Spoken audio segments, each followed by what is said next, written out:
All right, so I have the Excel file for the multi-attribute model pulled up here.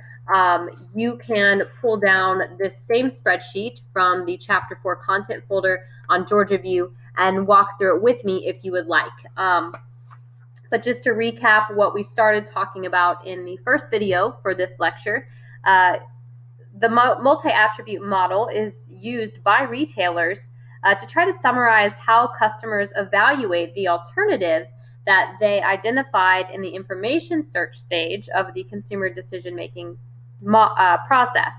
And this model is based on the idea that customers see a retailer as a collection of characteristics. And retailers use this model to try to predict a customer's evaluation of a given retailer.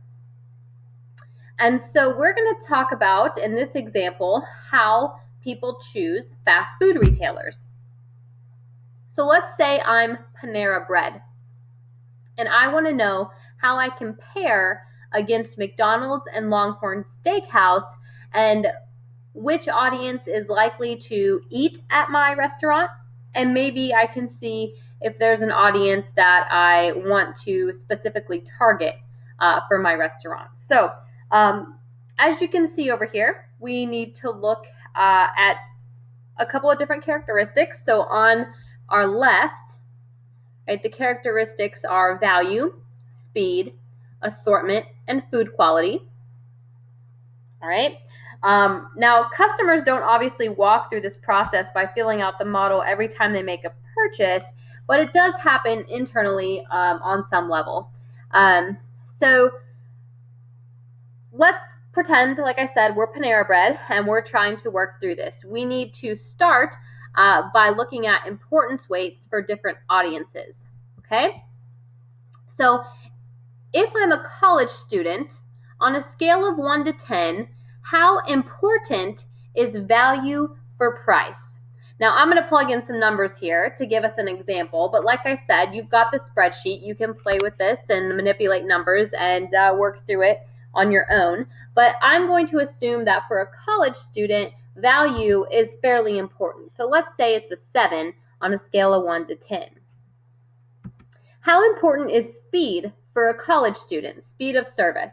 College students aren't necessarily in a huge hurry, so I'm going to say on a scale of 1 to 10, speed's only about a 4 in terms of importance. Now, assortment of menu items, we're going to give that a 6, and we're going to say, yeah, assortment is somewhat important to a college student. And in terms of food quality, I'm going to make an assumption here. I know many of you will disagree with me, but as a college student, my budget is tight. So, I'm just looking for very cheap menu options. Food quality is about a 4. It's not a crazy important weight for me. All right. So I've estimated my importance weights for the college student. Now I'm going to estimate importance weights for a married couple. In terms of value for price, we're going to say 4. So married couples, we're going to assume this married couple has no children. They might have a little extra discretionary income, so not as worried about the price there. Speed of service, we're really not worried about that at all. We're young, we're married, we have all the time in the world. In terms of assortment, 10. I don't know if you guys are in a relationship or not, but as you can maybe imagine, and I know I can tell you this from experience, my husband and I argue constantly over where to eat, so assortment is really important for us. Food quality. Food quality. How important is food quality to a married couple, no kids? We're going to go ahead and plug in a 7 here. Okay. Let's do the importance weights for a parent with 4 children. Value for price, incredibly important. We got to feed a lot of mouths. We just want to get as much food as possible. Speed of service, that's a 10. I don't know if you've ever tried to eat out with 4 children, but it's completely chaotic, and the goal is to get the mouths fed and get out the door. Assortment of menu items, also pretty high. I have a nephew who only ate chicken nuggets for a little bit, while my cousin only ate hamburgers. So you got to find a place with both menu items. Food quality. How important is food quality to a parent with 4 children? We're going to give it a 6, somewhat important, but ultimately I just want to feed the mouths, right? So there we go. we've completed the first step of the multi-attribute model. And we have estimated the importance weights for 3 audiences that we believe eat out. Okay. The next thing we need to do is estimate performance beliefs. All right, so when we look at performance beliefs, we're going to look at the individual restaurants. So we'll start with McDonald's. McDonald's, how good are they at providing value for price? We're going to plug in a 10 here, scale of 1 to 10. McDonald's is very good at offering value for price. They have a dollar menu with lots of options on it. Speed of service, 8. McDonald's gets your food to you pretty quickly. Assortment, we'll give them a 5, right? They basically have burgers and the occasional chicken and fish option. And food quality, it's not so hot. Okay. There's some math happening down here at the bottom. We'll come back to that in a minute. But let's go over to Panera Bread. So when I think about Panera Bread, what is the value for price? We're going to put 7. So they offer pretty good value for the price of the food. Speed of service, 6. They're kind of mid-scale. They get it to you pretty quickly. Assortment is pretty high. So they have soup, salad, sandwiches, bakery items, beverages, coffee, etc. And food quality, we're going to go ahead and give them an 8. So they have a pretty decent quality of food.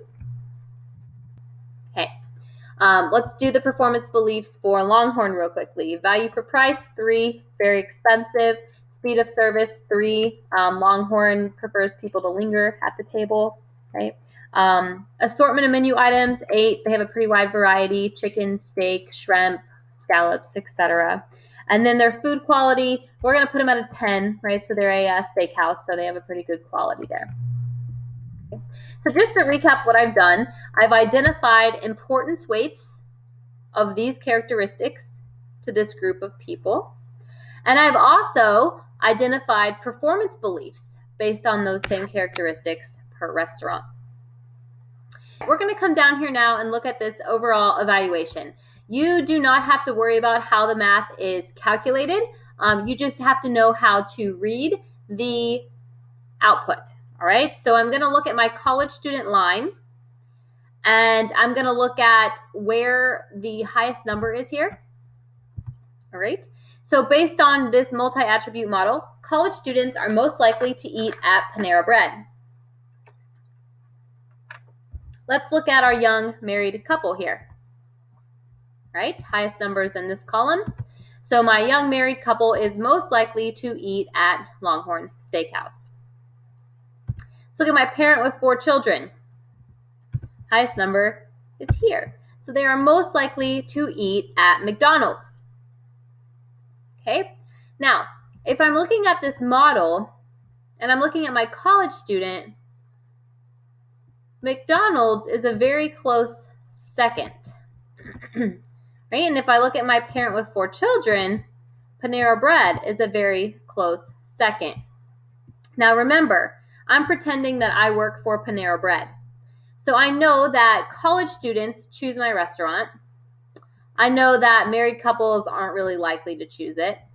But I could probably persuade a parent with 4 children to come eat at my restaurant instead of eating at McDonald's, right? That should be very easy. So how can I convince this parent with 4 children to eat at Panera Bread? That's the question. I'm going to go back to the slide deck. Okay. And this is where we left off. So let's talk about now what a retailer can do, right? We know that Panera Bread is in the consideration set of the parent with 4 children. So the consideration set is the set of alternatives that the customer is evaluating. If I'm Panera Bread, there's 2 things I can do. The first thing I can do is change performance beliefs, right? So if we look at our spreadsheet over here, right, here's the performance beliefs, okay? So I could do my best to convince people that I create a lot more value, right? Get that number to a 9. I could speed up my service, make that a 7, right? And now if I look down here, my parent with 4 children is likely to choose me over McDonald's, right? So I can try to change a performance belief, okay? And I can try to change that through advertising or making strategic business decisions at my retail store. The other thing I can do is add a new benefit. So the new benefit or attribute would be the new characteristic over here. So maybe I'm Panera Bread, and I'm going to start really telling these parents with 4 children that, we offer a free cookie with every meal. Okay, so that's an attribute, that's a characteristic that McDonald's and Longhorn don't do. All right, so I can add a new benefit to try to sway that consumer to come to my retail store. The one thing I cannot do is change an importance weight, okay? A retailer cannot change an importance weight because that would be changing the mind of every individual person of how important something is or isn't to them. So it's more difficult to do that. So what I can do is change performance beliefs, or I can add a new benefit. And so as a retailer, if I want to try to sway a new audience to come to my retail store, I can use this model to help me make decisions. Okay. If you have any questions or you want to talk about the multi-attribute model, please post those in the Q&A discussion forum or in the discussion forum for Chapter 4. Okay. So we're just finishing up stage 3, the alternative evaluation stage of the consumer decision-making process. Let's move through stage 4 and stage 5. These will go pretty quickly. Stage 4 is the actual purchase. So customers, here's something important. Customers do not always purchase from the retailer with the highest ranking, right? If we say customers make decisions based on that multi-attribute model. So there's a few things as a retailer that I can do to try to help with the purchase. I can make a purchase really easy. I can make my website mobile friendly. I can reduce checkout time by opening more lanes. I can make it very easy for a customer to make a purchase. I can reduce the risk by offering a very liberal return policy or a refund policy. The other thing I can do as a retailer to try to make a purchase happen at my retail store is create a sense of urgency. So I can do a flash sale or a 2-hour sale only. Airports, airlines generally advertise when they only have 2 or 3 seats left, right? Because that might make someone make a purchase now instead of waiting until the next day. So I can try to create urgency. And then lastly, stage 5 is the post-purchase evaluation stage. It's important to note that this consumer buying process does not end with the purchase. It's after the purchasing and use of the product, the customer is going to develop an opinion. And with that opinion, the customer's satisfaction or dissatisfaction can influence future purchases from the retailer. So retailers can do the following to try to influence post-purchase evaluation. The first thing is to build realistic customer expectations. So that way you're not letting your customers down.